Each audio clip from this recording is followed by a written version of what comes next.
Via, via, via, via. Oh, bravo. No bianco. No bianco.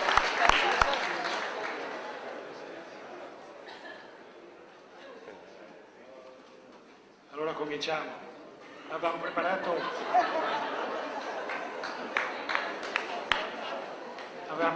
una messa in scena che prima parlavo io, poi arrivava il gruppo e ultimo arrivava Mauro, è arrivato per primo. E allora chiamiamo anche... No, sono andato a fare la pipì, poi pensavo che cominciassero qua. Vabbè, dai, mi metto qui tranquillo, saluto questa bella gente, ma parti tu, dai, fai conto che non ci sia. No, chiamiamo anche Gigi e i suoi. Gigi, dai.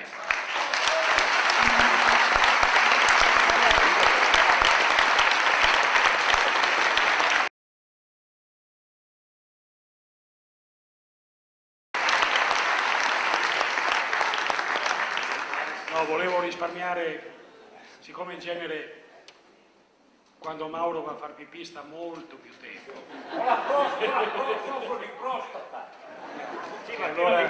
tiratevi via quella luce lì che mi sta forando le orecchie.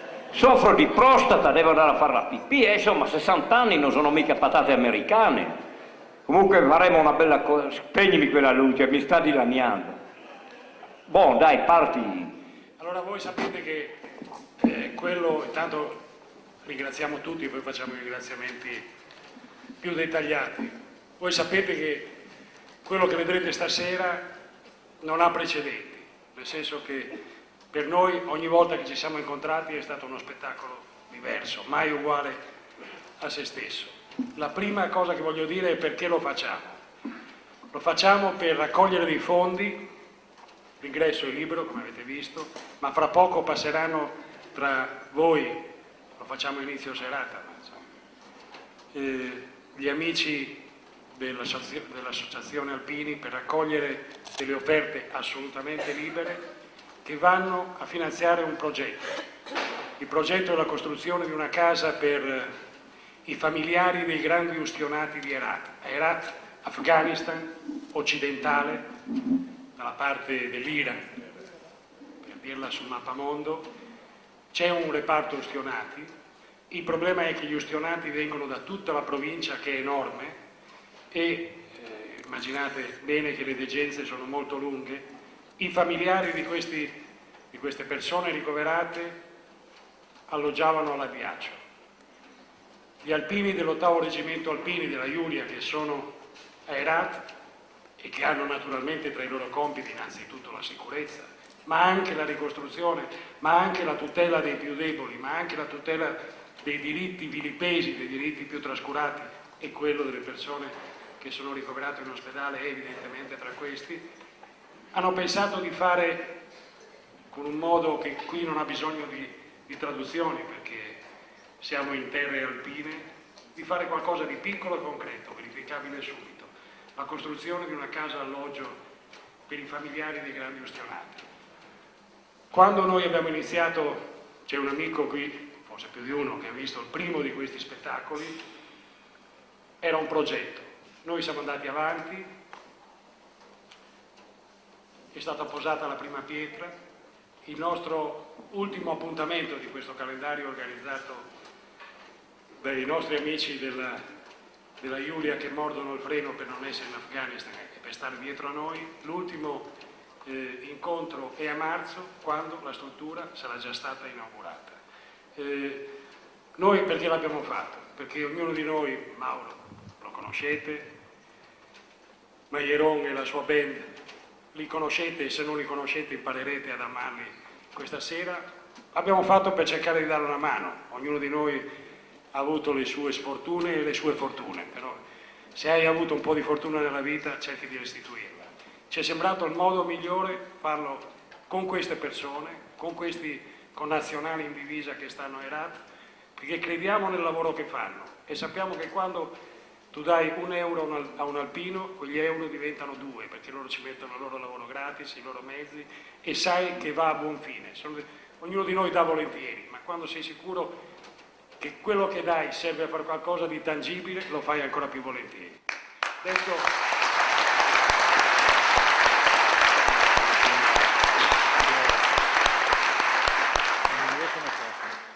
grazie dell'applauso, grazie ancora di più quando passeranno i nostri amici a raccogliere le offerte.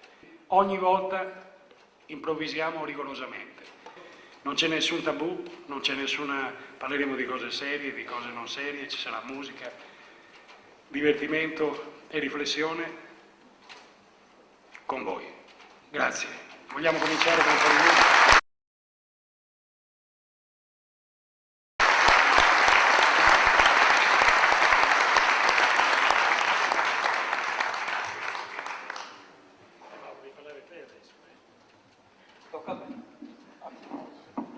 Buonasera, qui è bello. Sono particolarmente, non dico commosso perché a 60 anni uno ci vuole, però mi diceva mia figlia Marianna, no? Andrai a far chiacchiere nella sala dove ho studiato.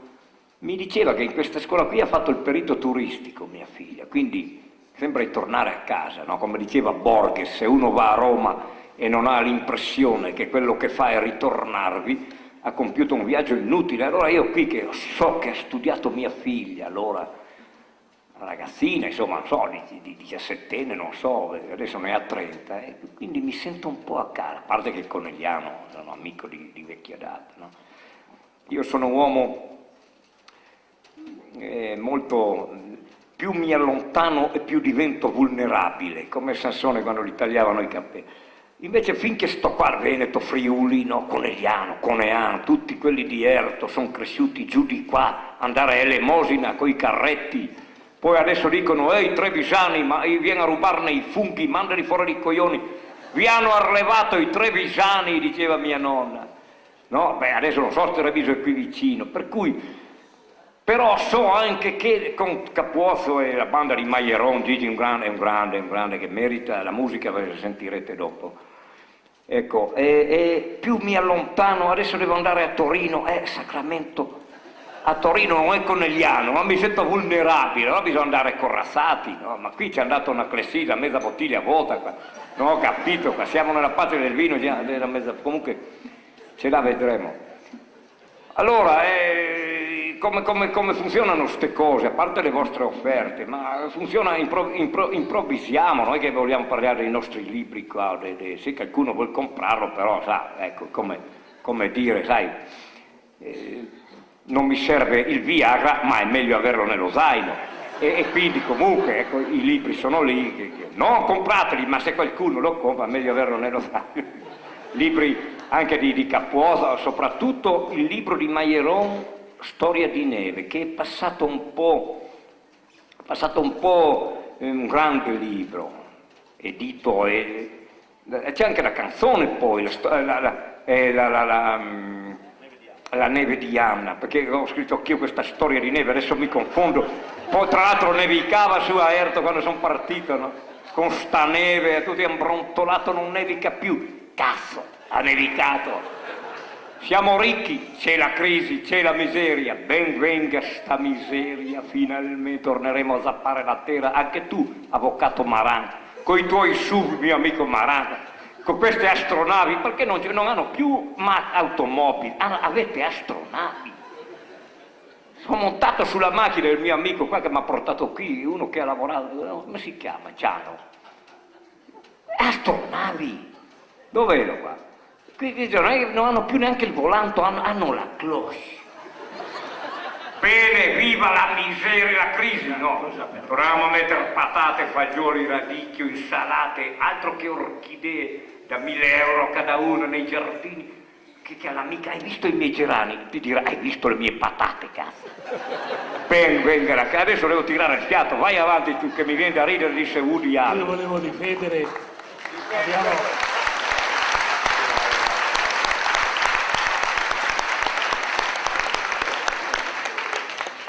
volevo un po' difendere l'avvocato Maran e la sua auto e un po' anche la mia, perché ho la macchina nuova. Però è vero che la macchina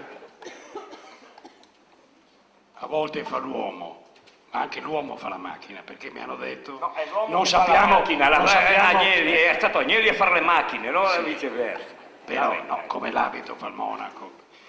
Allora, abbiamo dei limiti stasera. essendo improvvisato, so dire che più o meno andiamo sempre 2 ore e mezzo, 3 ore, insomma, cercheremo di...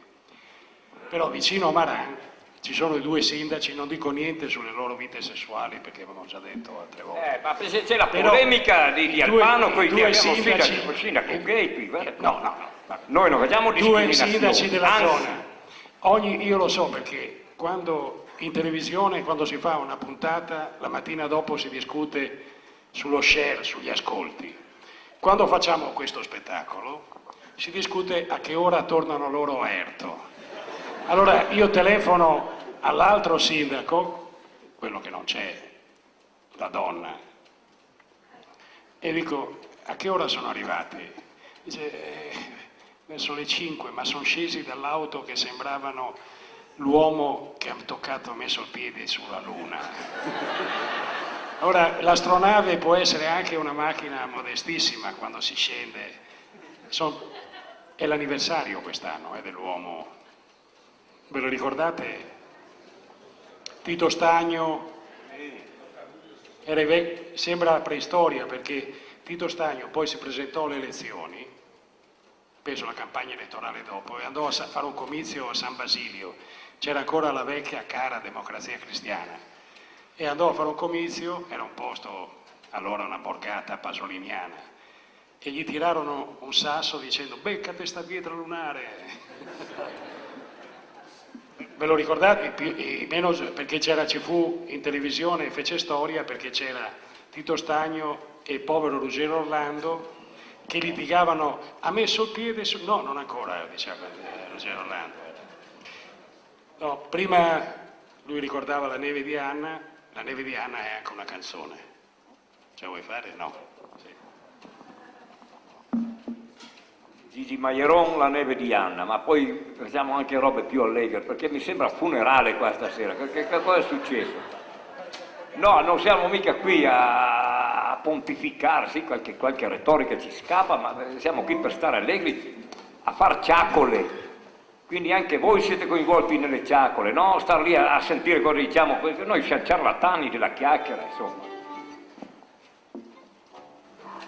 Raccontiamo questa vicenda di una donna del mio paese, Cercivento, Anna, che era sposata a Daniele, che faceva il boscaiolo in Austria. Poi un anno non è tornato e qualcuno ha detto che non tornava perché in Austria aveva trovato un'altra donna.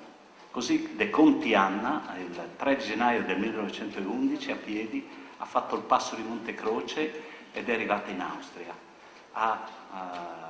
Da Framauten e Ermagor trovato il cantiere del marito, ha chiesto al custode quale di quelle case era quella di suo marito, ha bussato a una di quelle case prefabbricate, le ha aperto una donna e dietro c'era suo marito che le ha chiesto cosa faceva e di tornarsene a casa. E così Anna ha fatto, ma non ce l'avrebbe fatta dopo 8 ore di cammino, al freddo, con la neve, fame.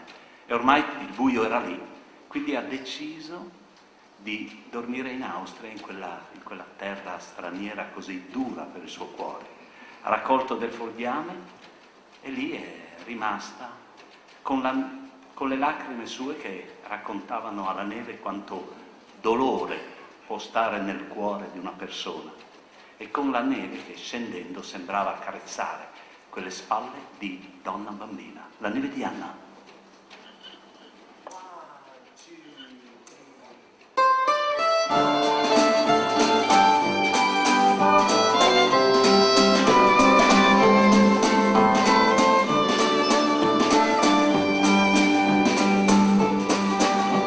L'amore stringe i suoi nodi, anche Anna questo lo sa.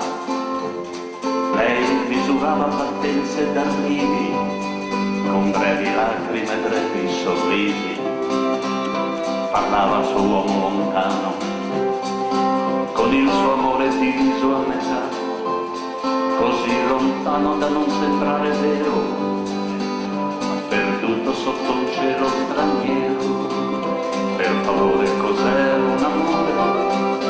Chi sa dire cos'è un amore? Per lei era restare sola, ogni giorno sempre più sola.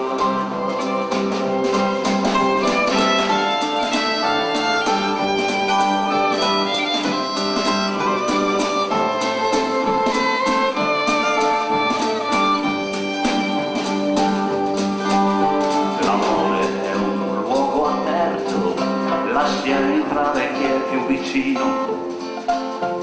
Un giorno qualcuno le ha detto che un'altra rifaceva il suo letto. Non è vero, certo ti sbagli, non è vero, ma perché non è qui? E la notte era un letto di spine, Anna non riusciva più a dormire. Per favore, cos'è un amore? Chi sa dire cos'è un amore? Per lei era restare sola, ogni giorno sempre più sola.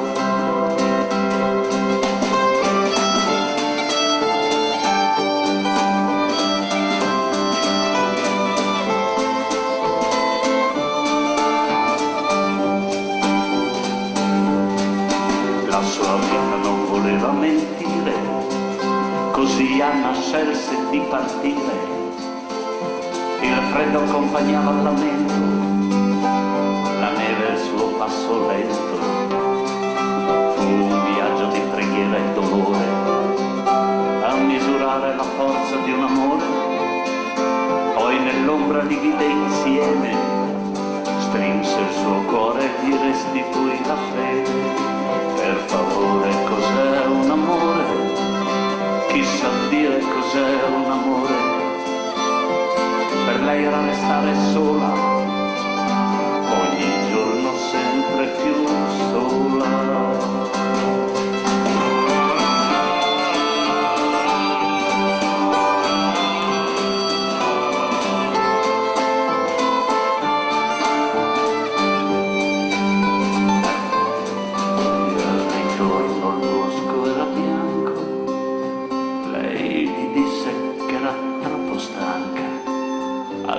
Chiese un vestito, faceva freddo nel suo cuore ferito, fu il suo ultimo abito bianco. Poi si sdraiò per le nozze d'addio, la sua vita aspettava accanto, ma lei era già andata via. Per favore, cos'è un amore? Chi sa dire cos'è un amore? Per lei era il passo incerto, era una carezza di neve. Ci sono diversi amici in sala, però ce n'è uno che voglio salutare, si chiama Michele Pontrandolfo, cognome che faccio fatica, ed è un friulano in partenza per il Polo Nord magnetico. Ti devi alzare, Applauso meritato perché fa quelle cose pazzesche, 3 mesi camminando da solo sulla banchisa. Intanto aiuta, l'ho intervistato l'altro giorno, deve ancora andare in onda, ma insomma. E io ho detto, ma è una follia per provocarlo, perché lo fai? E allora lui dice, ma serve perché poi uno anche impara, per me mi dà una certa sicurezza, mi aiuta a vivere la vita normale. Serve a tutti, lui non lo dice, ma intanto se ti alzi di nuovo dimostra che anche una mezza sega qualunque può attraversare, se lo fa lui lo facciamo, non è un superuomo, no? Grazie Michele. Allora, dicevo di Mauro. No, la domanda che voglio farti è banale per incominciare il progresso. Lo sappiamo che è un progresso così, con tanti penombre, con tanti lati oscuri. Però io ho letto, e ho una madre che vive a Udine, anziana, ci vengo spesso e non sempre in aereo e non sempre in treno. Hanno aperto il passante, si chiama passante mi pare, non bretelle, o stanno aprendolo la cerimonia domani. Tu come la vivi questa cosa qui? È sempre un cemento? Che me ne freghi di passante. Sarò andato a Mestre 2 volte in 60 anni. No, però dopo ti rispondo, adesso dopo le rispondo sul passante perché è un'opera che nessuno reggeva più l'infilamento, però visto che c'è quel mio amico Michele Pontrandolfo che spero tanto, adesso voglio fare un'analisi delle differenze. Allora c'è una donna, non so sponsorizzata da chi, che sta andando al polo al polo nord, no?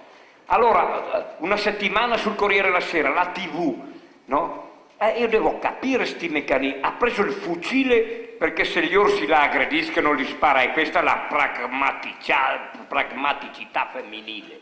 Pronta al dolfo ma non hai mai preso un cazzo. Questa prende il fucile e ha ragione. No, il problema è questo, questa sconosciuta, cui è andato spazio, voglio fare il polemico, è inutile che quella meniata che non fai polemica, ma la polemica è il sale della vita, o bisogna sempre dire sì o no. Pontrandolfo ha fatto una ventina di spedizioni, avete mai letto un cazzo sui giornali che non siano la cronaca di Porcia o la cronaca di Pordenone? Questa qui ha detto mi porterò molta cioccolata. Andrei io con quella lì a fare la traversata. Ecco, mi porterò molti profiterol, quelle robe dove ha ragione, il fucile per sparare agli orsi. Ma da dove salta fuori questa? Che ha avuto 4 giorni sul Corriere della Sera e l'intervista in TV.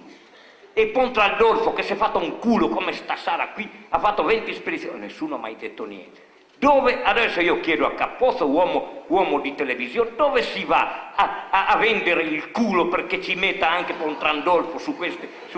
Questa qui, ma voglio vedere se arriva, mi piacerebbe. Poi il passante di mese, insomma, era ora che lo facesse, cazzo, stavi lì con i tir con le rotte sulle orecchie per 2 ore per andare lì. No, dovevano fare, non è... Allora, la politica si vanta che apre il passante di Mestre, dovrebbe stare zitta e aprirlo senza che nessuno sappia, perché sono 60 anni che dovrebbero aprirlo e quindi non dovrebbero neanche vantarsi di queste cagate qua. Aprire lì, no? Andare lì, devi andare a Milano e vedi passante di Mestre, cazzo l'hanno aperto, sta a dire a nessuno, se no ti ammazzano. E invece domani taglieranno i nastri questi politici impotenti e incontinenti, però tagliano nastri, li taglierei qualcos'altro io, anche se poi non li serve.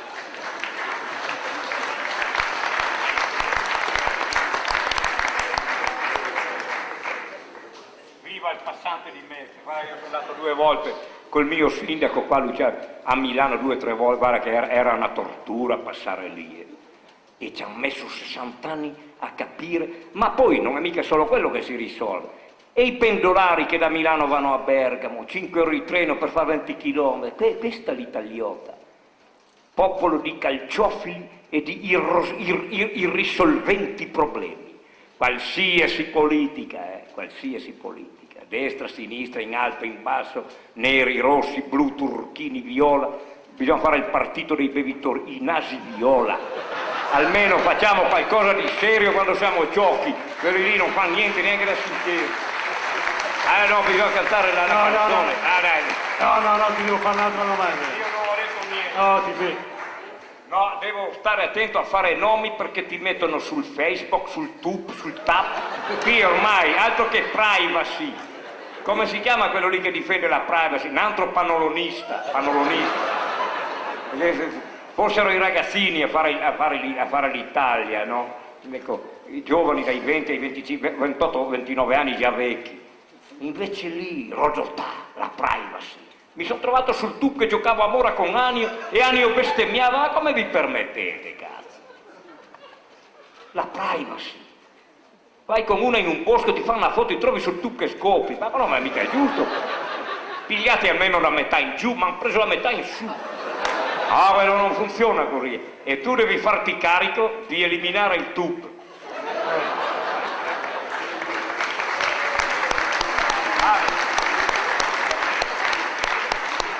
No, voi non lo sentite, ma qui si sente. Io al primo momento pensavo, ho detto una fesseria. Fanno ancora rumore gli scarponi, invece è la pioggia, si sente il rumore. No, tu mi hai tirato in ballo per la televisione. Sì, però bisogna... No, hai detto, scusa. Sto cercando di dare un taglio allegro perché mi sembra che tutti piangono. No, io devo fare... Ma le notizie, le buone notizie non fanno mai notizie. Purtroppo si lavora sulle...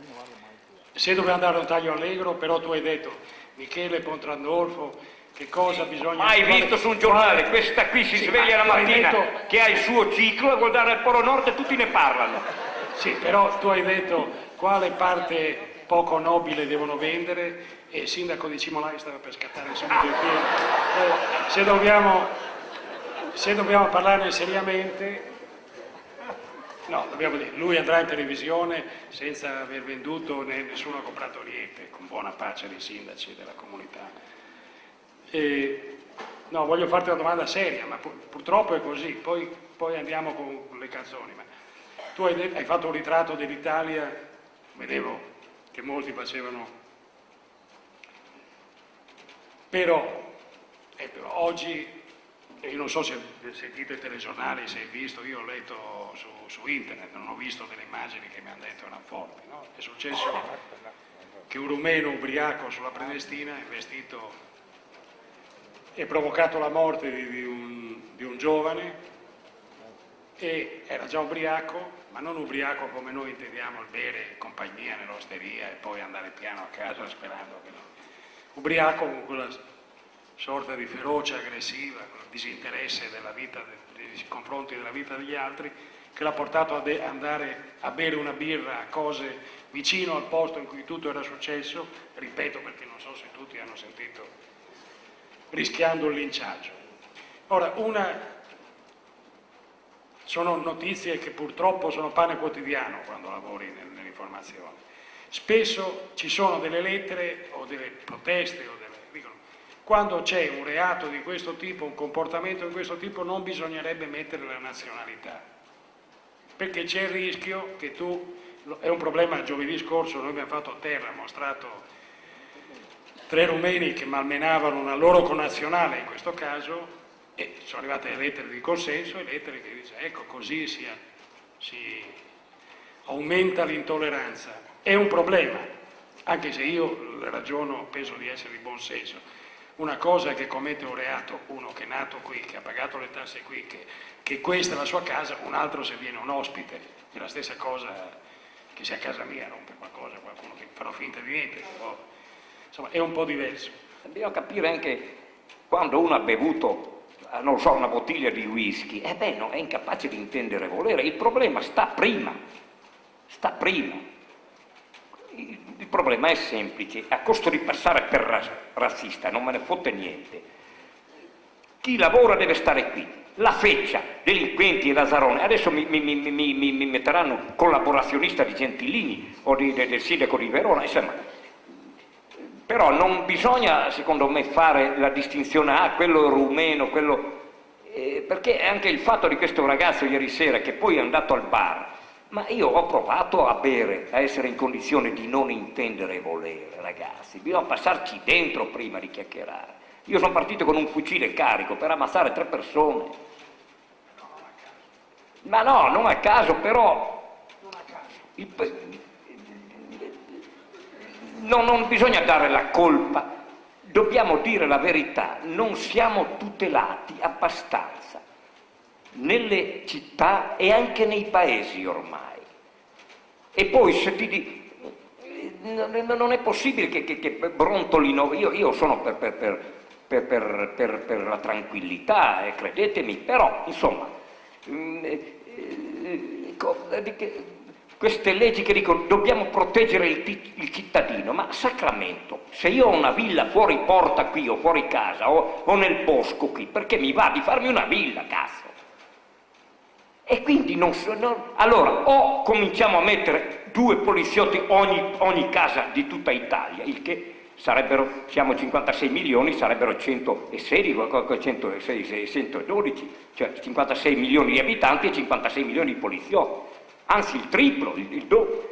Oppure cosa facciamo? Cioè sono problemi seri qui, è inutile che devi sempre pretendere che lo Stato ti difenda, ma come fa? Ho una casa nel bosco, io ho la mia baita nel bosco, credo che nessuno venga a attaccarmi, perché quando vedono la mia faccia credo che se ne va. Allora la sinistra dice no, non bisogna fare gli sceriffi. Ebbene io ho 3 figlie, la moglie magari non la difenderei, ma le figlie sì. Quindi io mi trovo lì, arrivano, ma allora portatemi via quello che ho, quindi porterebbero via poche cose, ma cominciano allora a dire ti stupro anche la figlia. No, allora ce la vediamo con le armi. Io ho ereditato e non ho mica problema a dirlo, e ditemi pure che cazzo volete. Io ho ereditato i fucili di mio padre, ne aveva 2 camion, hanno dovuto distribuirli tra me, mio fratello, mia moglie, mia cognata, però porto d'armi regolare, spero non mi capiti mai, ma se vengono lì e mi portano via il denaro non me ne frega niente, proprio anzi gli do tutto, il binocolo, tutto, ma se toccano le figlie, la moglie magari non la difenderei, ma le figlie sì, e se sono in 3 e io sono da solo, non che spari subito, ma gli fracasso le gambe il primo colpo. Ecco, quindi siamo ridotti a doverci difendere. Quello poi dell'ubriaco che ti investe con automobile, spesso anche che uno di Roma ha fatto fuori una coppia di fidanzati, cioè lì è come sono come gli incidenti sul lavoro, sono imprevedibili. Io quando sento Bertinotti o da lei quelli della CIG, bisogna finirla con gli incidenti, ma come fai a finirla? Devi prevedere il futuro, come fai a sapere dove colpisce la morte? O quelli che dicono le valanghe vanno anche in su se li gira. Cioè, le morti sul lavoro saranno, l'ho detto in un'intervista, mi hanno detto, no, bisogna bloccare, finire, ma come fai? L'incidente non è quello classificato sui codici e sui vocabolari degli incidenti, è quello che non hai mai pensato. A Cellino, paesino di boscaioli, i più bravi del pianeta, venne giù un blocco di pietra dalla montagna.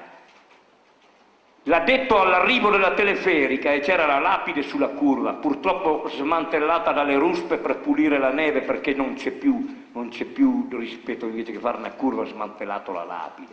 Era colpito a morte con 4 figli da teleferica assassina, me la ricordo io, sul ponte di Cellino. Venne giù una pietra, l'altro guardò la pietra che cadeva dalla montagna, colpì la teleferica alla partenza. La teleferica, come un serpente d'acciaio, lo stritolò giù alla base, 1,5 chilometri in basso. Come fai a prevedere un incidente così? Siamo allo sfascio, veramente, ma sempre è stata così l'Italia. L'Italia, dagli la Ferrari e il calcio, poi puoi fare strage, stuprare le figlie, nessuno dice niente. Non toglietemi il calcio e la Ferrari. Fai cantare Maieron che sono avvilito.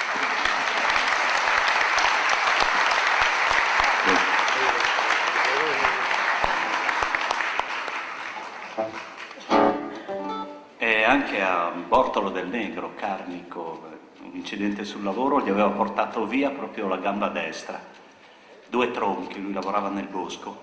Tornato a Povolar di Comedians aveva aperto un'osteria e prevedeva la pioggia, il cattivo tempo, dai dolori che questi nervi tagliati gli davano.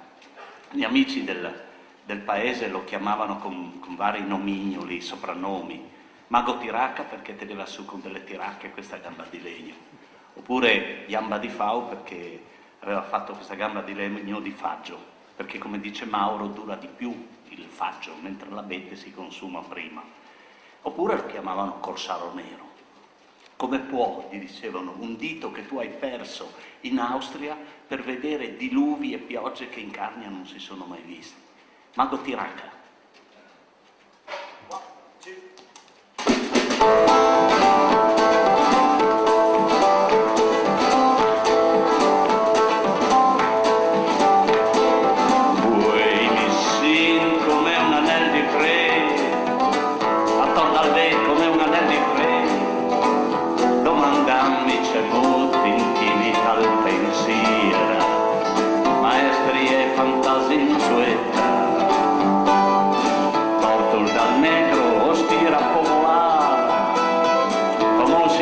Con titolata privativa al puesta gamba diestra sfrancheata fra 2 stallas altiveva un palo lustri come un mani di pala ma va là, Mago Tiraca, gamba di Fau, Corsaro Nero ma va là, Mago Tiraca, gamba di Fau, Corsaro Nero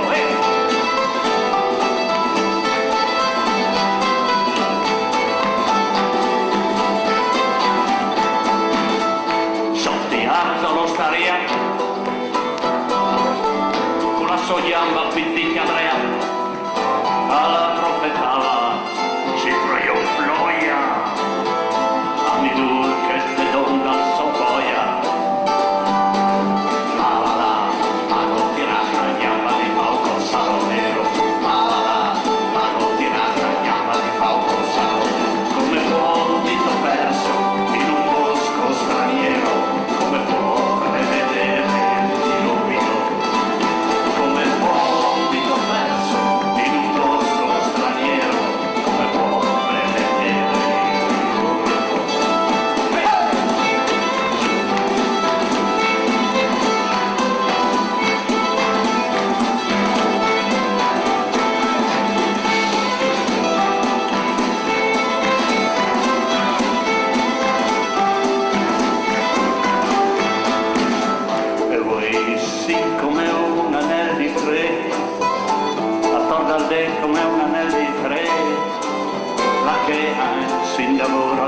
galera, la che ha in de voler girare, come il fuoco perso in un bosco straniero, come può prevedere il diluvio, come il fuoco perso in un bosco straniero, come può prevedere il diluvio.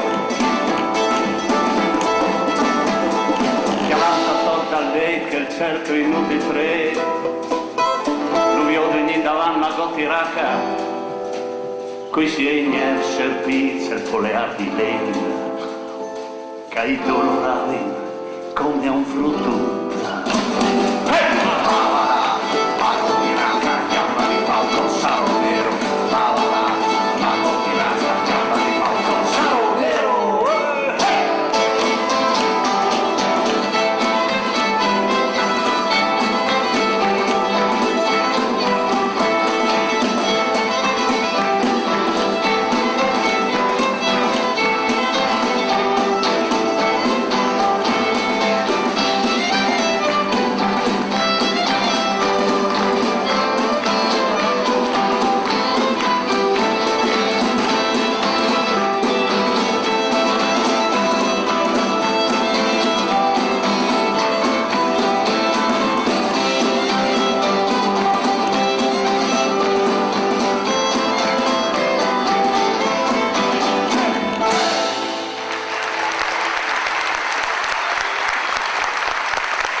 Adesso dobbiamo parlare un po' perché ci vogliono... No, ma 10 minuti per presenta i Fresi. musici qui, no? Sacramento.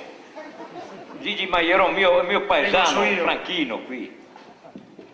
Ogni Insomma, volta che c'è questa canzone, no, ma devi presentare i musici. questo bieco mi fa le domande, no? Senti, non crede di essere molto in forma tu, eh? E poi volevo anche dire, guarda che questi scarponi non sono più nuovi perché ho palato la neve una settimana intera mentre tu eri in giro con le tue televisioni. Sì, certo, vi presento i miei musicanti nonostante questo, come dire, questo momento di difficoltà. È per questo che voi adesso dovete fare un applauso lungo.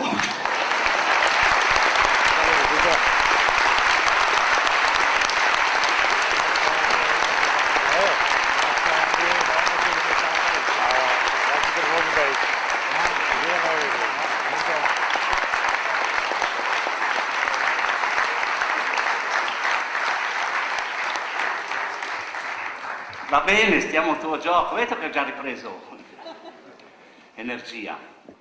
Ma se prima ero severo sulla delinquenza, credo che sia un'etica, un dovere essere severi e intransigenti sulla delinquenza, ma non riesco a concepire un medico, anche se fosse razzista, che gli fa l'auscultazione a un povero diavolo e poi fa il delatore. Un medico non deve fare il delatore, questa è una roba che mi fa schifo. Questa è una roba che mi fa schifo. Perché? Perché prima ti visito, poi ti faccio la spia. Il medico deve fare il medico. E qui verrebbe voglia di parlare di quello che hai detto prima che non si deve parlare, perché diceva Wittgenstein, un grande filosofo, la gente più inutile, è una figlia laureata in filosofia, che non è quella che di ciò che non si deve parlare bisogna tacere. Non si accorgeva Wittgenstein che per enunciare il suo teorema ha dovuto parlare. Ma comunque questo di visitare uno poi chiamare, guardate che c'è qui, non ha il no, questa qui è una roba indegna. Credo che nessun medico, nessun uomo, ma soprattutto un medico che non perché è medico, ma perché ha attraversato una certa cultura dello studio, anche se scientifico o non certo letterario, ma come si dice, scientifico medico, non può prendere il telefono, se che si arrangino, tu guarisci uno. Ecco, però se viene lì uno, ma ci sono tante cose in questa Italia bigotta e bacchettona che non funzionano. Io sono un prete, arriva un tizio a confessarsi e dice ho commesso 3 omicidi, li ho seppelliti lì, oppure ho stuprato ragazzini, li ho uccisi, e io prete non posso dirlo, ma vai in malora! Questa è una relazione da fare, casomai. Ma non perché uno ha la polmonite, perché ha la pelle nera, cazzo. Questo qui è una vigliaccheria delle più, e credo che nessun medico che si fregi con onore di questa sua laurea, di questo suo titolo, faccia una roba. Certo, ci sono delle deviazioni, può essere anche quello che dice guarda che ho qui il negro senza permesso, ma quella è gente da mandare dietro il negro. Facciamo poi una canzone. Sì. Ma ne facciamo una allegra adesso perché no, ma io adesso Capozzo mi ha spiazzato perché ero venuto qui a parlare di quello che me ne intendo, alberi, acqua, ciocche, vino, e mi fa domande tecniche, no tecniche con la C, come diceva Celio, tecniche, perché bisogna rivoluzionare la lingua italiana. Il libro che sto scrivendo, per esempio i mestieri, i mistieri, che bello, no? Capite? Cioè, paesanare la lingua italiana, renderla paesana. Fursi, no forse è Dante, fursi, è più bello, no? Se tu giochi, no, ma fursi domani sì. Quindi adesso parliamo un po', no, però non rifiuto la domanda attuale, anzi sono un cittadino di questa Italia, perché l'Italia è una città bigotta e bacchettona dove si origlia più che fare, si origlia, ci si scaglia, si piglia una roba e la si porta all'acqua al suo mulino, è una roba vergognosa, veramente, pensavo uomini nobili, di ogni tipo, di ogni estrazione, di ogni colore politico, invece sono piccini, io vedo piccineria, e non voglio andare sul caso di Euluana, ma mi viene impulsivo, mi viene impulsivo. No, non dobbiamo. Comunque non dobbiamo. Guarda, parliamo di canzoni. No, posso dirti perché ti faccio questa domanda? Perché non mi hai sottratto al mio ruolo di boscaiolo e mi hai messo dentro da qui e là, però siccome io rischio di andare sul tubo come razzista, come xenofobo, come sparatore a vista. No, comunque mettetemi dove volete, io me la vedo con la mia coscienza e quando mi guardo allo specchio non tiro fuori il cielo e mi piscio addosso e allora sto ancora in piedi.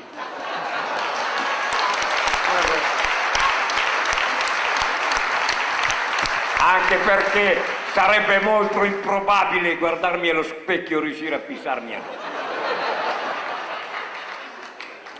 Guarda, io lo so che certe volte sembra che sto a interrogare l'oracolo. Guarda, te lo spiego con un esempio. In Israele tante volte mi è capitato, discutendo con amici, uno degli tantissimi ostacoli alla pace, il principale è il terrorismo, ma sono nella società israeliana i religiosi più ortodossi, quelli che vedete con i boccoli. Allora mi è capitato di parlare con amici, persone come noi, insomma, laiche, cantate, ma che rapporto hai? Perché loro vivono in molti, soprattutto a Gerusalemme, odiano Tel Aviv perché è una città fatta di gente che non ha i bocchi, insomma, che vivono. Allora, vedi, è un rapporto complicato perché da un lato non ci andiamo d'accordo, dall'altro sono come i nostri nonni, sono quello che noi siamo stati e allora ti confronti con qualcosa che fa parte della tua storia, del tuo passato. Io quando ti faccio delle domande così come queste, mi rivolgo a un Mauro Corona che non è il pensatore snob o l'editorialista che sai già che cosa ti risponderà sui giornali. Mi rivolgo intanto a qualcuno che ha qualcosa a che vedere con il nostro passato, adesso abbiamo la stessa età, quindi no.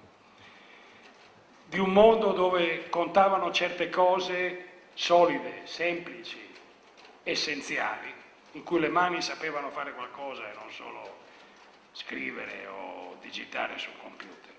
Nello stesso tempo, nell'incertezza dei tempi che viviamo, quel mondo che è un relitto del passato, che in certi posti come Erto resiste, continua a essere, anche se il tuo ultimo libro spiega bene, il Neve, lo trovate qui, spiega bene con quali penombre, con quali... Nello stesso tempo ha qualcosa del futuro, perché tutti noi diciamo che così è l'illusione di uno sviluppo economico senza fine, anche quella è tramontata e tutti noi ci troviamo a fare i conti con cosa conta nella vita, che cosa è importante e che cosa no, dove stiamo andando, che senso ha la vita. Anche la cosa di cui non vogliamo parlare ci pone questo problema: che cos'è la vita, che cos'è la morte per un mondo che non riesce più a affrontare bene, che tutti viviamo come se dovessimo vivere per sempre e cerchiamo di... Allora, io ti chiedo delle cose che è vero non sono... Uno ha la curiosità anche di sapere come scrivi, i tuoi taccuini, il legno, come si taglia un albero, come il tempo che cambia, tuo padre. Prima volevo farti una domanda semplice, dirti, ma il tuo rapporto con la salute, con le medicine, non il Viagra, le medicine in generale, ecco, com'è la salute e la medicina? Però nello stesso tempo uno parla con te come se parlasse con quello che è stato e che non è più, e con quello che forse vorrebbe essere, che forse ti si chiede delle cose, perché tutti noi, c'è una canzone sua che spiega bene questo, non lo sto lanciando, mi devi rispondere prima. Tutti noi abbiamo bisogno, in questo mondo confuso, di avere, ti piacerebbe avere nello stesso tempo tuo nonno e tuo pronipote, quello che verrà dopo ancora, perché è un presente così incerto che non sai che futuro stiamo preparando per i nostri figli e hai una nostalgia per un mondo passato che inevitabilmente è passato, perché viviamo a Conegliano, a Roma e a Milano e non a Erto. Ora, in questo senso tu sei una persona che uno gli piace di rovistare anche non solo sulle cose di scrittore, perché appartieni nello stesso tempo forse a un passato e un futuro che è di tutti noi, anche se è la tua età. Il problema di questa domanda molto è andato a prenderla alla larga perché ha paura, ha detto Mauro ha bevuto, mi salta fuori con improperi, invece sono un uomo molto tranquillo io, ma insomma perché è venuto sto casino? La crisi è venuta, signori, e finalmente la crisi è venuta per abbondanza,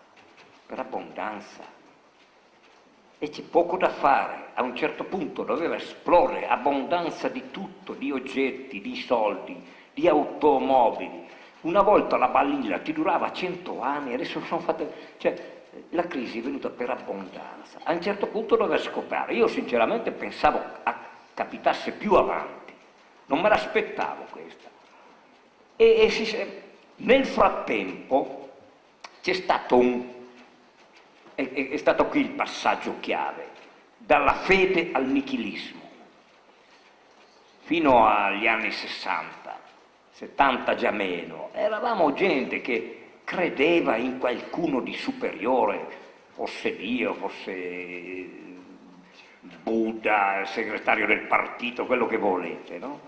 Adesso siamo arrivati, anche perché i nostri figli possono discettare con un teologo, con un gesuita, mettendolo in imbarazzo su temi teologici, non diciamo menate, a parte quelli che guardano le partite, che anch'io, poi vi dico che squadra tengo, e quindi siamo arrivati, una volta, pochi anni fa, pensavamo alla morte come guadagnando un premio chi moriva. Ricordo mia nonna, mio nonno, che era un delinquente, però pregava. Mio padre, doppio delinquente, ma pregava. E oggi si fa uguale. Invece i ragazzi di oggi, coi mezzi che hanno a disposizione e anche la freschezza di testa, di intelligenza, di materia grigia, noi eravamo pieni di tabù, ti grattavi le palle, mia nonna mi spaccava le mani che toccavo le porcherie. E io che ero precoce in quel senso, ora no, sono ritardato, allora ero precoce, Ma se Dio, perché era uno che, se Dio mi ha fatto sto attrezzo, perché è una porcheria, gli chiede. Là non si tocca, aveva avuto 9 figli, qualcuno l'aveva toccata. Per cui c'è questo nichilismo che non c'è più una fede, un riferimento a qualcuno. E allora i giovani, hai un bel dire tu ai giovani, non buttarti via. Il giovane ha capito. Noi siamo ancora quei paurosi e impauriti e bigotti degli anni 50, ma i giovani dicono, ma è questa la vita? L'hanno capito prima di noi perché gli hanno tirato via queste croste anche di religione, di tabù, di paure, di peccato. Era peccato anche andare a picchiare. Mia nonna, se avesse potuto, me lo tirava fuori con le mole del focolare per non toccarlo. È questo qui che ci ha rovinato. Oggi i ragazzi sono svegli e dicono, ma è questa la vita? Se non sono raccomandato non vinco un concorso. So suonare il violino, però va dentro. Questa è un'Italia storta, storta. E allora dicono, ma vaffanculo, mi butto via, bevo, mi drogo. Si può. E questo qui, il dramma di oggi è colpa, sono le famiglie.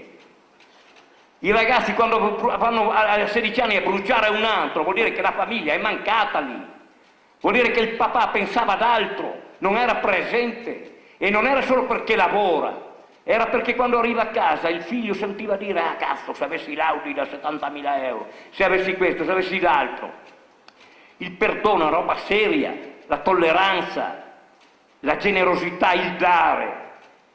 Ma quando sente un bambino dai 3 ai 6 anni, è lì che lo forni, che sente il papà che dice che lo sporco nero lo spacco, lo brucio, lo faccio fuori, il bambino si farà carico, sono i genitori, il prodotto di quello che farà un ragazzo poi dai 16 in su. Non venite a menarmi storie.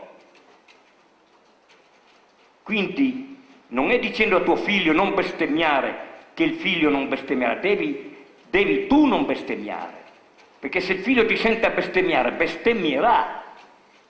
Io sono un ciarlatano, ma ho avuto 4 figli e li ho respirati e vedo Matteo che mi imita. Ho dovuto cercare di fare il bravo mio malgrado, perché il mio istinto è autodistruttivo. Però ho capito, no, che non potevo picchiare la mamma, anche se mio padre l'ha picchiata, mia mamma l'ha mandata in coma 3 volte. E quindi io ricevevo, capivo che non era giusto, ma se lo fa mio papà vuol dire che è giusto. A 6 anni, 7 non capisci. E quindi si trasmette. Bisogna ammaestrare i figli. Allo stesso modo che la tigre la fai saltare in un cerchio di fuoco, e non è fatta per saltare nel cerchio di fuoco, ma la ammaestri. Anche l'animo più portato, diciamo, al male, perché non siamo tutti uguali, ma c'è qualcuno che senza cattiveria, ma istintivamente è portato a graffiare. Allora devi ammaestrare il figlio, non educare. Quello viene dopo. Ma se il figlio sente e la causa siamo noi, quello lì a 16 anni cosa faceva andare in giro a bruciare gente a 16 anni? Gli avevano detto che i negri, i barboni vanno fatti fuori e l'ha sentito in casa. Mi diceva Claudio Magris una volta che se tu pigli un barbaro, un selvaggio delle savane, delle foreste e lo porti in casa e gli dai un piatto di spaghetti, questo qui non andrà a mangiarlo nel cesso, perché intuisce, nonostante la sua selvagità, che nel cesso c'è la merda, non si va a mangiare. È lì che si lavora, sull'istinto buono invece con le famiglie che sentono, e questo è il dramma. Quindi i nostri figli sono il nostro prodotto, c'è poco da fare. Anch'io mica mi sono comportato bene, ho cercato, a volte mentendo, qualche volta avrei preso la moglie per il collo e ho detto che bella sei, facciamoci il caffè. Allora i bambini piccoli dicevano, cazzo, il papà gli fa il caffè alla mamma, no? Capite? Cioè, a volte per il bene del futuro si deve anche un po' mentire, invece non riusciamo più a mentire, ci spariamo addosso quello che capita, quello che sentiamo. I figli ascoltano. Poi ti faccio un regalo di Natale, cosa vuoi? Il motorino, la PlayStation? Non è mica così, bisogna annusarli. Annusare i camossi vivono vivono accanto ai camosi papà e mamma, si portano i figli finché sono vecchi e il camoso figlio, anche quando lui avrà figli, continua a annusare la mamma e il papà, perché li vuol sentire lì. Ma se non sentiamo l'odore dei genitori, quello buono, è inutile che pretendiamo che i nostri figli vadano bene. E questo adesso io non mi ricordo più la domanda di Tony, però non mi interessa le domande, vado avanti a braccio e a gambe. Allora adesso voglio introdurre io una canzone, perché qui, allora siccome io le prime scarpe me l'ha portate il Vaillant, no? No, il ballo, perché adesso le prime scarpe, dai buono tu Gigi. Adesso vedono l'uomo che non deve chiedere mai, Versace, ma vestitemi come cazzo volete. C'è la pubblicità che il tonno deve tagliarsi con un grissino, ti lascio 4 giorni senza mangiare, vedrai come lo tagli. Quello che amo la crisi. L'uomo che non deve chiedere mai, ma dov'è? Ho dovuto chiederla anche a mia moglie, appena sposato, per piacere dama, no! Oh, chiaro.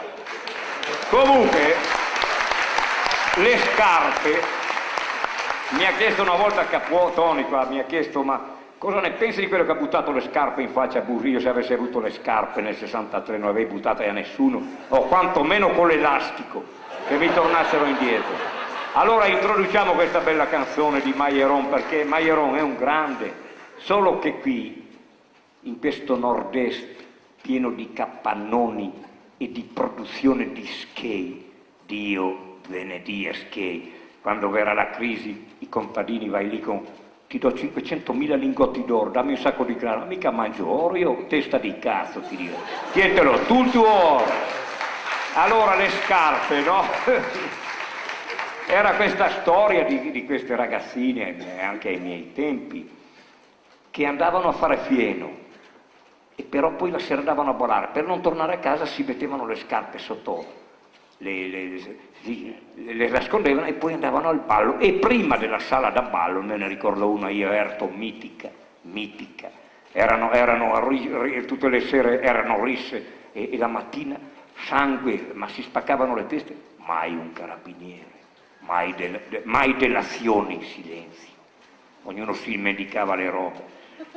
E quindi queste scarpe, queste ragazze, no, che adesso andando al ballo, è bellissima questa canzone, perché torneremo non più a lanciare scarpe, ma a tenerceli sotto le ascelle le scarpe, e quando ci capiterà l'occasione le metteremo su. Viva la crisi! No, quelli poveri resteranno poveri e pagheranno, ma finalmente anche i ricchi.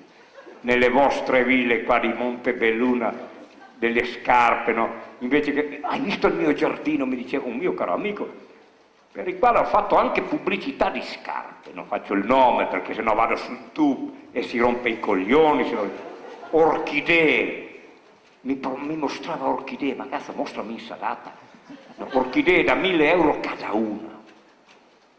Vediamo se le mangia adesso che arriverà il casino.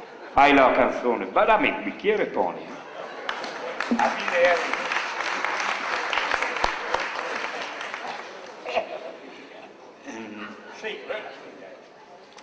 Mauro ha parlato di questa canzone, su queste 3 ragazze che vanno al ballo, no? Che sono ancora così tanto giovani da giocare attorno al covone del fieno e così già signorine da mettersi il primo rossetto nascoste dietro la chiesa. E poi dice il brano Passata la Rovisse, cioè un sentiero che sparisce, in cui su frana qualcosa, crescono delle erbe, sentono il suono della fisarmonica, sentono la festa e cambiano gli scarpezzi con le scarpine di vernice. Le montagne sono bianche e la neve cade ancora. Camminavo dietro a lui come il sole alla collina, aspettavo i suoi racconti, imparavo i suoi silenzi e al suo canto alpino io facevo il coro, raccontava i modi duri di una terra d'oltre confine, di una donna che non c'era, anche l'amore era straniero, poche parole, solo quelle che doveva. Bosco senza segreti, gigante senza difesa, libero come il pensiero, forte come il suo tabacco, libero come il pensiero, vino, tabacco e cielo, libero come il pensiero, forte come il suo tabacco, libero come il pensiero, vino, tabacco e cielo.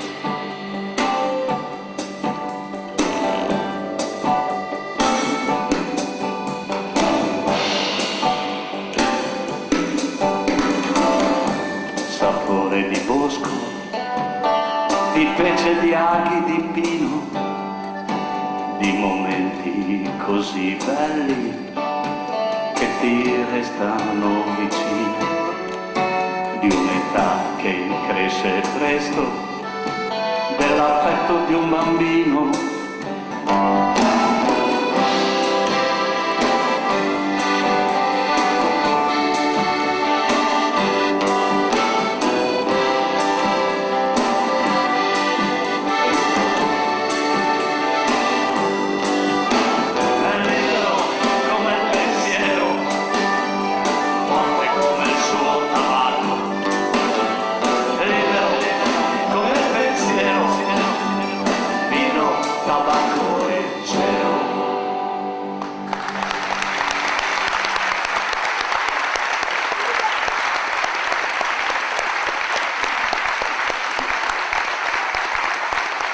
Grazie.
Scarpets con scarpinis di vernis, passate la Ruiz, amori di scarpets con scarpinis di vernis.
Luigi Maieron.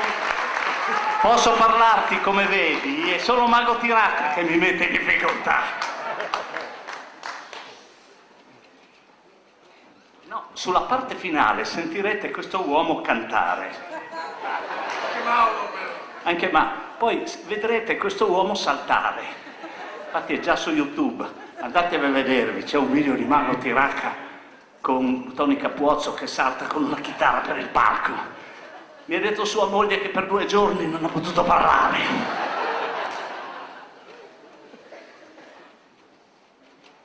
No, il sindaco è andato via, è richiamato dai pegni superiori.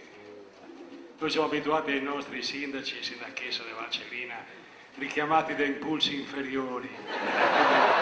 Quindi per noi ce va bene.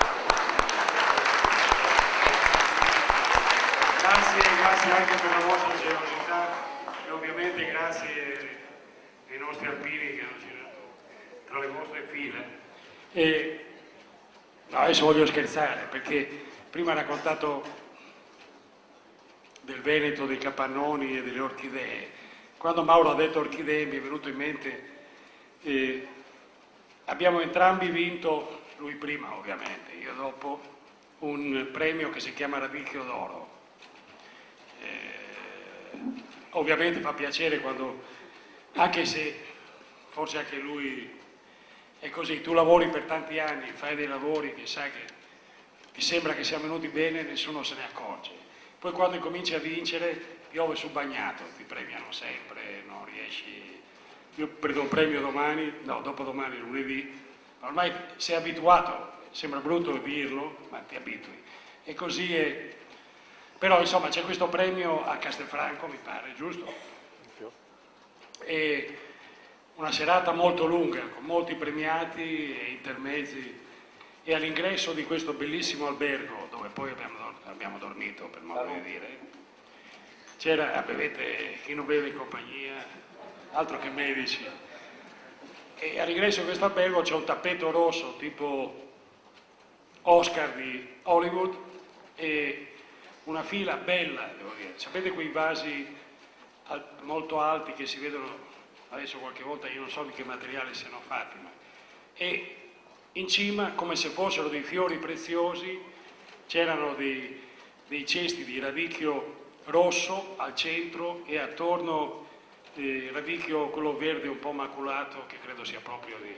com'è? Variegato, mi correggono, variegato, maculato, sembrava pelle di leopardo. Però, insomma, ci sono queste. Ora, io ero spesso fuori per fumare col sindaco Gay, con l'altro sindaco, con Mauro, però alla fine loro partivano perché arrivano a Erto che devono simulare ogni volta lo sbarco sulla Luna alle 5 di mattina, io invece mi fermavo a dormire lì. E quando sono andati, no, devi raccontarla tu adesso cosa è successo, perché di quei vasi... No, adesso... No, diciamo la verità. Sì, beh, è la verità, bisogna dirla, no? Non siamo mica... Allora, mi danno questo premio, no? Che guarda caso, anche quando correvo con l'IC, con Desolt, ho fatto fondo, non è che mi vanti la mia sportività, anzi, sono stato un... E però continuano a darti coppe e robe di ferro, o peggio ancora di oro, radicchio d'oro, mi danno un radicchietto, no? Che avrà pesato, mettila alla grande, 10 grammi di oro, bellissimo. Poi un vaso di cristallo, mi dicono di Boemia, ma se fosse di Innsbruck, che differenza farebbe? No? Però io, che sono un uomo, come diceva Borges, che ha provato la miseria, per non dire l'indigenza, guardavo sti ciuffi di radicchio trevisano, ma 25 kg, che coronavano l'ingresso a questi VIP, quando uno non scopa più, o scrive poesie o va a ricevere premi, ve lo dico con sincerità, quindi evitate i premi, li riceveremo dopo morti, io e Capuozzo, perché siamo Italia. A Sacramento gli ho detto lì, e ringrazio Pietro Gallonetto che è qui davanti, che mi ha caldeggiato questo premio a me, perché io non meritavo, ma sa, tutti questi... Mi sono trovato bene su questi tromboni, no? Che sembrava che io li insossassi col mio corpo e la mia anima, no? La storia di Bordeaux, diceva François Moria, è la storia del mio corpo e della mia anima. Quindi io mi presento col mio corpo e con la mia... No, non avevo farfalle, no? E si ritiravano. Se fossi stato quella sera lì un omosessuale, li avrei stuprati tutti. Ma purtroppo non lo sono. Stava per alzarsi. Fermo lì. Allora gli ho detto cos'è il ristorante lì? Da Fioro. Sacramento, lì se non hai un blasone e come minimo 5 stelle non entri. Ma cosa fate di questo radicchio qui? Gli ho detto. Niente, ma datemi quello per premio. Non ha una patachina che sembrava una unghia di un bambino. Ma alla fine, dopo il 70° Cabernet, lì c'erano i giornalisti del Gazzettino che avrebbero potuto fregarmi, no? Questo uomo ubriaco che ciondolava con 25 kg di perché ha preso il cesto e tutto, ma insomma non sto mica lì.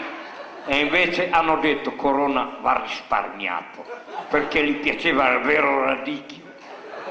Hai una canzone sul radicchio? Però, No. Sì, quanto è durato? Quindi quando mi premiate datemi un prosciutto, un radicchio o una forma di grana, 600 euro costa.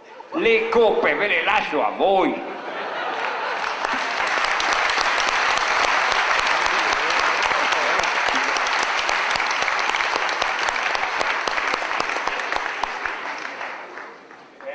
Allora, quella che sentite adesso è una canzone, non è una canzone, è un pezzo della tradizione cardica dedicata a un paese, a una frazione in realtà, che ha un nome che da solo racconta un mondo, Mieli, ed è la storia che quel nome potrebbe essere sostituito. Siamo in una terra che oggi è di immigrazione, ma che è stata di emigranti, anche se io sono amico di Gian Antonio Stella, però ho sempre detto, non bisogna... quel paragone lì, siamo stati immigranti anche noi, io ho lavorato in Germania quando ero ragazzo e non vale, cioè, la nostra immigrazione è stata una cosa, in certi tempi l'immigrazione oggi è diversa.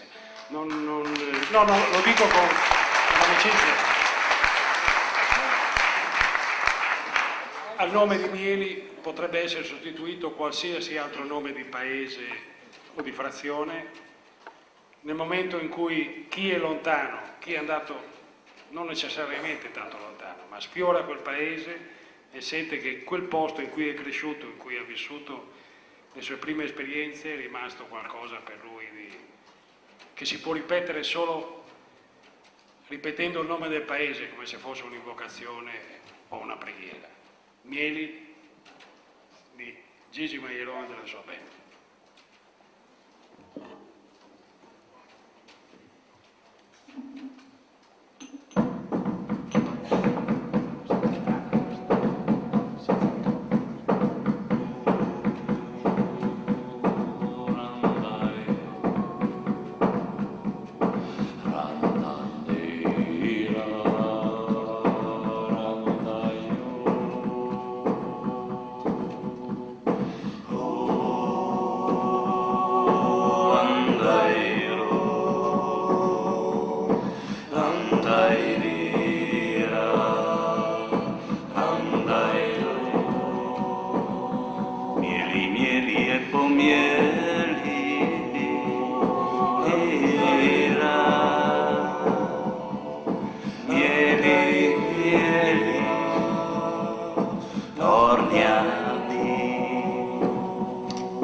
Passi d'ogni mieli era mi vergogna di vani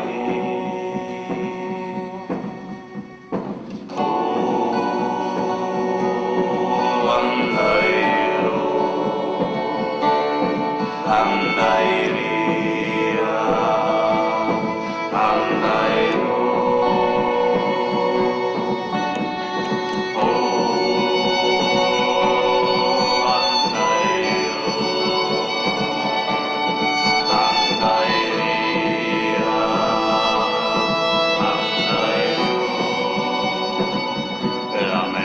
era di mieli.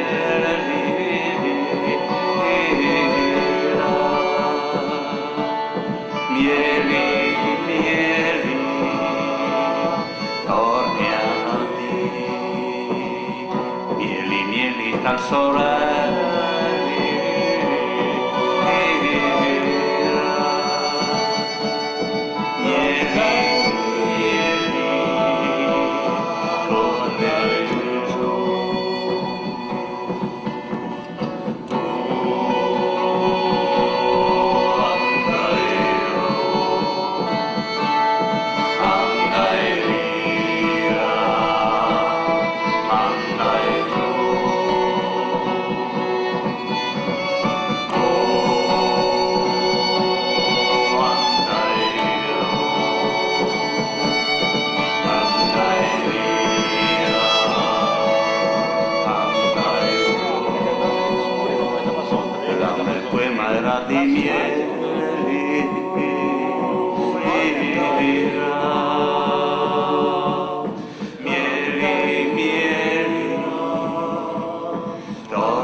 La disamina del nome. La disanima? La disamina, cioè. Mi cade. Lavora, no, ti cade, Non è mi cade l'unica anche a me, cosa non che mi cade, ma... Aspetta che viene. Allora, mieli, no, se no mi scappa. Perdonatemi questa invadenza anche così maleducata, ma mieli. Una canzone così poteva reggere quella frazione abbandonata della carne a mieli. I nomi sono importanti. E qui mi viene in mente, e l'ho detto ancora una volta, non sono vero, ma noi abbiamo quello il lavoro che fa aspetta che arrivo, diciamo, fermo lì un attimo, se no mi basta sfugge. parolacce che... No, non è parolacce, no, il nome che ci portiamo addosso, no? Anche il paese, Erto, se andate a vedere i sinonimi incontrabili, ripido, molto scosceso, pericoloso. Ogni volta che dici questa cosa. Allora- Scusami, e allora pensi... No, se no allora è devi... Casso? No, mo, buttarmela via così. Allora Mieli, pensate alla canzone di Gigi Marion, se diceva, quando passo Don Gemieli vicino a Mieli, no? Che lui ricorda la sua fidanzata che lo piantò chiaramente, perché tutte ci piantano, tranne mia moglie, mi ha piantato tutto tranne mia moglie. Comunque, ma se fosse quando passo vicino a Casso, è un'altra roba, cioè il nome è importante nella fonetica e anche nella visibilità della lettura. Ad esempio, quest'anno Cassin, il grande alpinista, ha compiuto 100 anni. Io ho arrampicato con lui, era anche un grande cacciatore, è andato a caccia in Val Cimoliana, Goio, sa.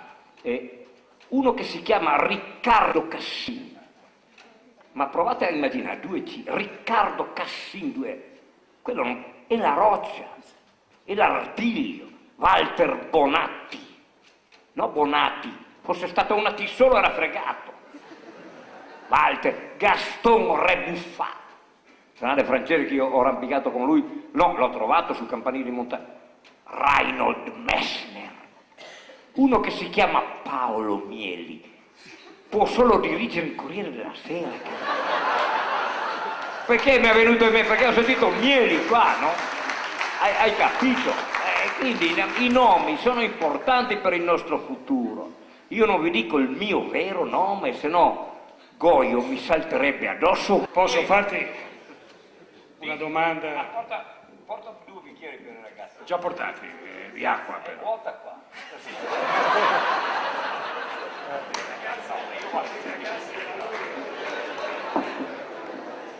Hai capito?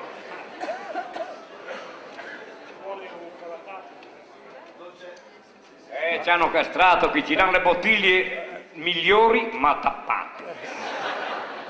Paolo Mieli non la dice lunga. Vabbè, dai, diciamo qua quei ragazzi. No, c'era qualcuno che aveva cavatappi nel portafoglio, per fortuna. No, volevo farti una domanda seria, forse l'ultima seria, cioè su questa... Davvero difficile decidere come pensarla, ma la vicenda delle intercettazioni telefoniche, adesso non voglio entrare tabulati o contenuti. Ben vengano, sappiamo con chi scopi, con chi vai, ben vengano. Se hai la coscienza pulita, lascia che ti intercetti. Non va bene, però dai, comincia per la domanda, ma ho già capito. Ma se a me mi avessero intercettato quei messaggini che ho mandato alle mie, diciamo così, pseudo amanti, perché sono un amante virtuale io, se no. Ma sacramento, mia moglie mi taglia il collo, scusa. Allora, telefonate, posso dire perché... No, ne abbiamo il privato è diversi, privato. Le telefonate di Mauro alla moglie sono bellissime. Ma quelle non le intercettano, ti intercettano quelle con l'amante che dice comunque, piuttosto che non avere amanti e, come si dice, operare, è meglio che mi intercetti. No, ho capito, però... Volete due? Ha già bevuto. Però io volevo davvero sapere cosa... Cioè, siamo un paese che intercetta troppo... nessuno di noi... Poi è difficile, qualcuno di voi avrà visto le ultime appuntamenti giornalistici, non si capisce quante davvero... Però... No, vorrei che... Adesso rispondo seriamente. Questa qua è sappiamo di altri paesi... Quella delle intercettazioni è un'infamia. È un'infamia. Non è un'infamia là dove si deve pescare il farabutto, il delinquente, l'assassino, lo stupratore. Però coinvolgere, a me non ho nulla da nascondere, quindi guardate, ve lo giuro, il problema non è non aver paura dell'intercettazione perché sono un uomo pulito, al di là di qualche amante anziana, perché me la vedo con gente anziana, quindi i fallimenti sono reciproci. Non me la vedo più con mica pedofilo io. Però, seguo la TV io, faccio finta di essere un boscaiolo, ma sono un televisionista incallito, perché devo documentarmi e sono abbonato a 5 quotidiani, Corriere Sera, Repubblica, Gazzettino, Il Piccolo e La Stampa. Devo informarmi, quel tizio lì che aveva facoltà, no, ma come uno può, adesso a me non posso morire, non potrebbero mai ricattarmi, voi ragazzini adesso dopo vi conto fiabe, ma non potrebbero mai ricattarmi, perché quando uno verrà lì a dirmi guarda che t'ho fotografato con la bionda di Udine, che sembra la primavera del Botticelli, però è solo apparenza, no? Se non mi dai, metti 20.000 euro, faccio vedere la foto a tua moglie. Il problema dei ricatti è di non aver paura. Io direi a sto qua, andiamo assieme a mostrargli la foto a mia moglie. Là in comune, dove lavora in comune da 30 anni, è diventata, e qui c'è il sindaco di è diventata una macchina, un computer mia moglie, ha la testa quadrata ma in computer. Non aver paura. Però mi dà fastidio che un tizio si permetta no, quella delle intercettazioni, se non sono a fine di scoprimento di assassini, di stupratori, quello sì. Un buon 80% dei criminali messi in galera sono stati, però per robe d'amanti e d'amore, intercettatemi pure. Io con mia moglie ho già rotto da tempo, quindi se mi portate lì il ricatto andiamo assieme a presentarglielo in comune. Previo sindaco, Il mio ricattatore deve passare dal sindaco, io sottoscritto dichiaro di ricattare con loro e presentiamo la domanda in comune tramite il sindaco.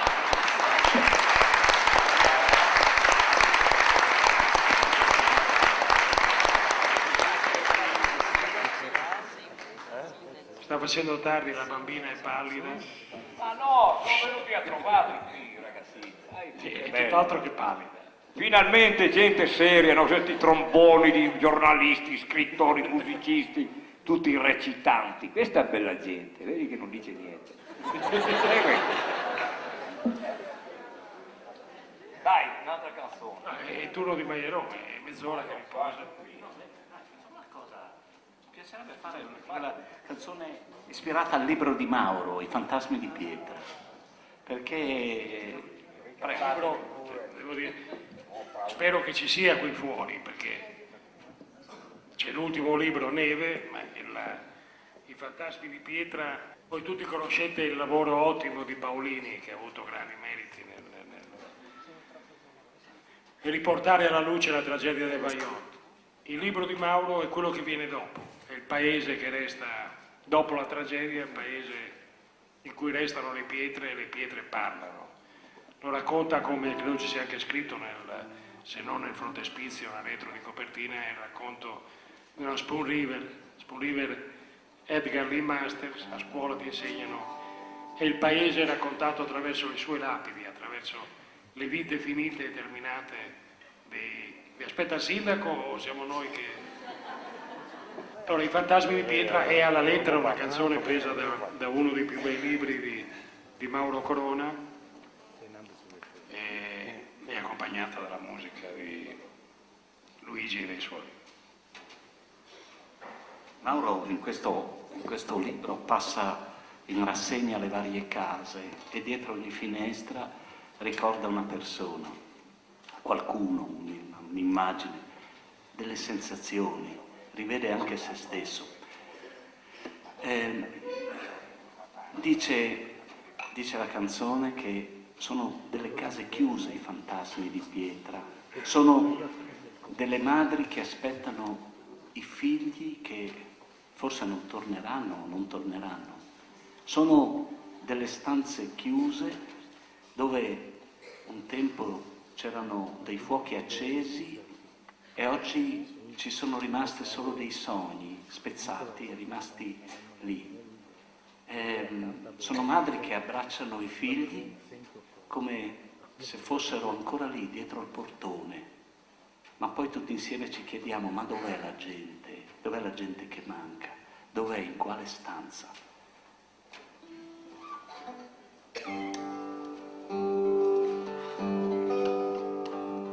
I fantasmi di pietra sono case deserte, un paese senza le persone, sono finestre chiuse che hanno imparato ogni voce di quelle strade, sono madri che pregano per i figli lontani, le madri sono tutte uguali, le carezze, i baci per i figli che non sono tornati. Ma dov'è la gente che manca? Dov'è? In quale stanza? Ma dov'è? Non si sente niente. Dov'è la gente? I fantasmi di pietra custodiscono i sogni, spezzati prima del tempo, stanze chiuse, fuoco spento, sogni rimasti lì dentro. Ma dov'è la gente che manca? Dov'è? In quale stanza? Ma dov'è? Non si sente niente. Dov'è la gente? Ma dov'è la gente che manca? Dov'è? In quale stanza? Ma dov'è? Non si sente niente. L'avvilimento che fa in modo che vengano meno le difese immunitarie.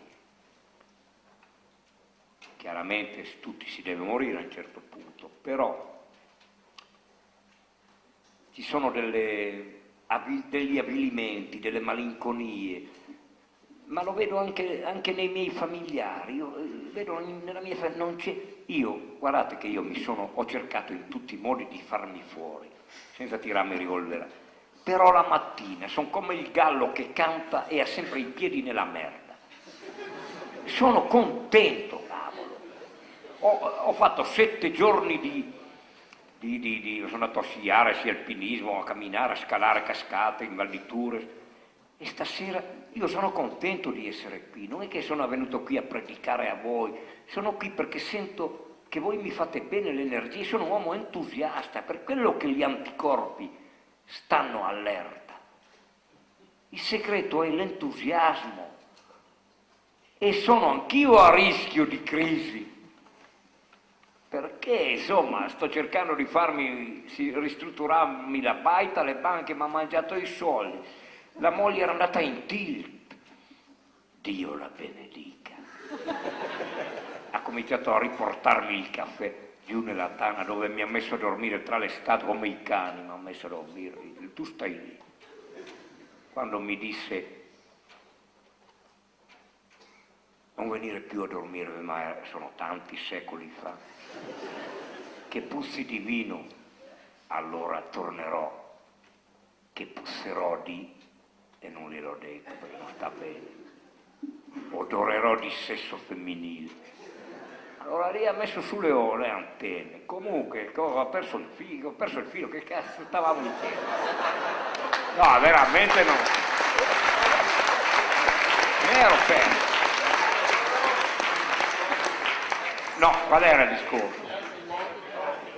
Ah, gli ecco, no, è una roba seria, no. Se voi vivete di ansie, io avevo ansie, ne ho ancora qualcuna. Cioè è inutile che tu, come mia mamma, hai figli e stai lì con l'orologio a guardare perché sono le 3 di notte, le 4 e non arrivano.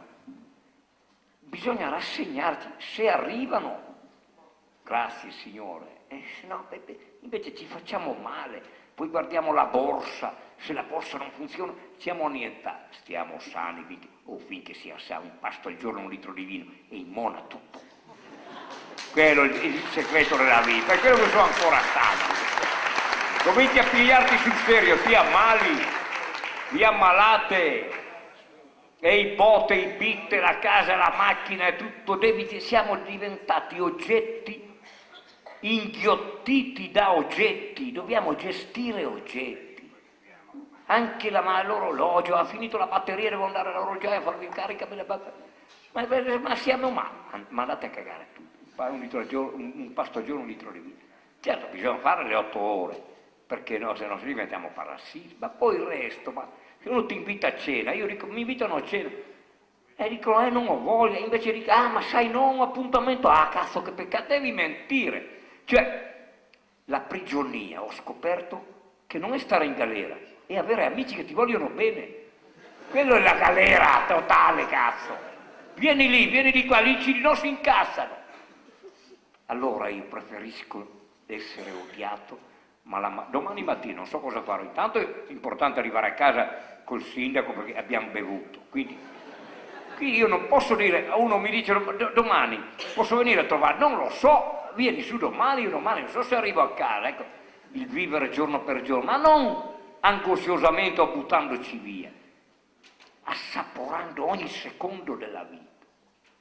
Qui so che ho dato cattivo esempio, ma bevono vino, cosa volete che beviamo? Acqua, a 1 miliardo all'euro, a 1 miliardo all'anno come certi alpinisti, che non dico più i nomi, una volta li dicevo, adesso no, non li dico più, certi alpinisti brandiscono bottiglie di acqua e gli danno un po' di soldi. Io non, però Bravissimo, lentissimo. no, ecco, no, io non ho detto niente, no, perché adesso ti mettono sul tubo, io sono ma insomma, non castratevi con le proprie mani, non vergognatevi della povertà, l'abito firmato, ma firmatela tu la maglietta. Dolce e Gabbana, che credo che siano 2, no? Aspetta che si sta... 900 euro una maglietta di cotone che compro a venerdì al mercato di Longarone, però non è scritto Dolce e Gabbana, è scritto Mauro Corona fu Domenico e vale quanto loro. Ma è firmato, andate a cagare allora, lavorate per loro.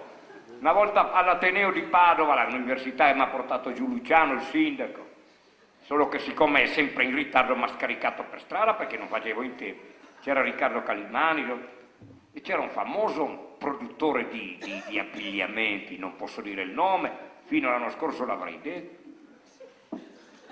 Io i miei jeans li faccio pagare 500 euro e li dava già rotti sulle ginocchia. Lascia che me li rompa io, sa che me li ritorno. Con l'usura, niente. E questi vanno a prendere il famoso motore che non è a benzina, avete capito di che si tratta? Io i miei jeans li faccio pagare, perché trovi questa gente, perché i media, di quelli che ti dicono loro, i jeans, la fermaglietta, e ci caschiamo. Versace. Ma dai ragazzi, no, chi ha i soldi può anche buttarli via come vuole, ma un ragazzo che sogna gli occhiali di La Poelca, questo faccio il nome, gli occhiali, leggetevi un bellissimo libro, che mi sfugge, internazionale popolare recente, La Poelca, 1400 era un paio di occhiali, e dice il perché ha fatto questi occhiali, che è uno strafalcione dell'italiano, non si capisce un cazzo, ma io gli occhiali di Apoe, no, io mi metto gli occhiali da saldatore, che piglio alla Fercas di Longarone a 0,70 centesimi. E vado via con i miei occhiali da stagnino. Ma siete fuori di testa.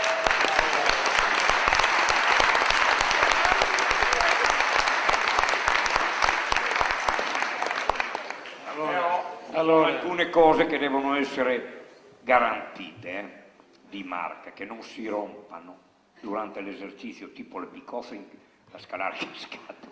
Da per dire un'altra roba. e non si può dire... No, non si può dire, ma le picose, c'è anche se si rompe la qualcos'altro. lama io cado giù, oppure metto incinta una ragazza. Ma ecco, state buoni. Allora lì bisogna che sia di marca.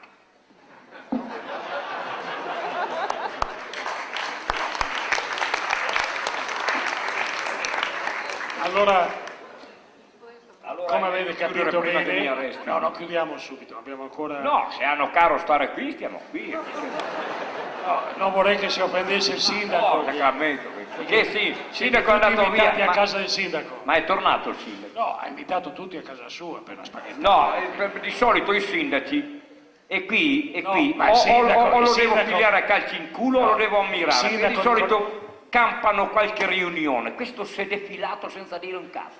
Allora, o è un grande o lo pigliamo a calci in culo, che se la veda lui domani, perché dire devo andare via doveva dirlo, per il principio non dell'educazione, che è difficile averla, perché parte, ma dell'etica, l'etica la si capisce. È come mangiare gli spaghetti nel cielo. Ma noi abbiamo i sindaci della Valcellina e ci bastano avanti. No, doveva dire vado via. No, Non si può defilare così. Aveva paura, Ma se ha paura che faccia, allora che faccia aveva il paura di quella fantasma. intimità che si crea tra i sindaci, alla fine allora... No, stai... Diteglielo domani, non ci si defila così. È una roba No. veramente di poco stile. non con Mauro Corona. No, io dico così perché stasera è andata bene, perché non mi ricordo come si chiama quel paese del Vicentino e il sindaco non è venuto perché c'era una bella sala come questa, diversa, un po' a teatro, non è venuto perché avevano un consiglio comunale importante. Siamo usciti e ci aspettava fuori, l'ha fatto piangere Mauro. Era un sindaco giovane, noi come sempre non sapevamo neanche che amministrazione fosse, insomma, ma io l'ho visto con le lacrime agli occhi. Cosa gli hai detto? Ma non mi ricordo più, ma se piange ben venga. L'unica cosa, diceva Borges, l'unica soddisfazione che può percuotere un uomo del XX secolo è di aver prodotto delle lacrime. Quindi se ha pianto vuol dire che è un sindaco in gamba ancora. Questo non ha né pianto né niente, è sparito. Niente è spaventato,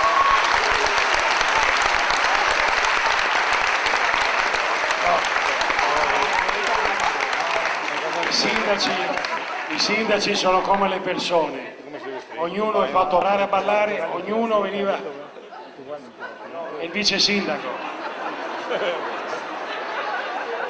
Violinista, no? Facciamo Mieli e poi Mago di Racca, che è Nino di battaglia.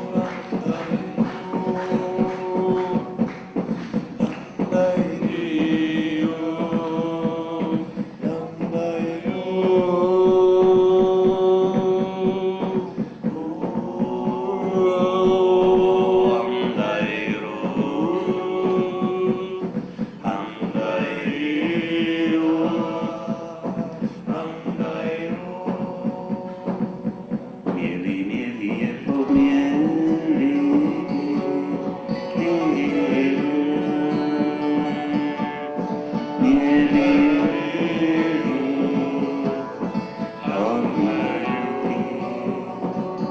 qualche tassi d'ogni mieli,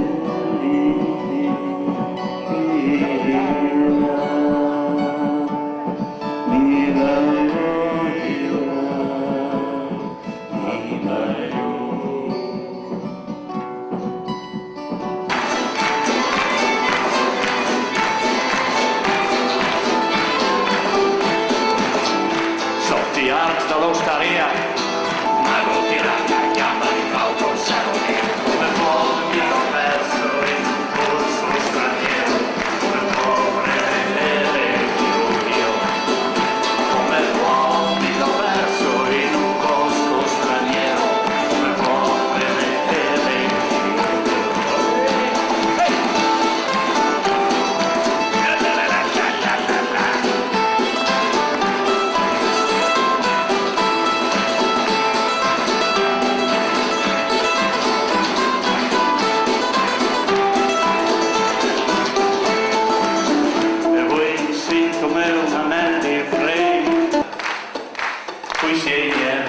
Pilsen come Antigeni, dai dolorati come un frutto ultima.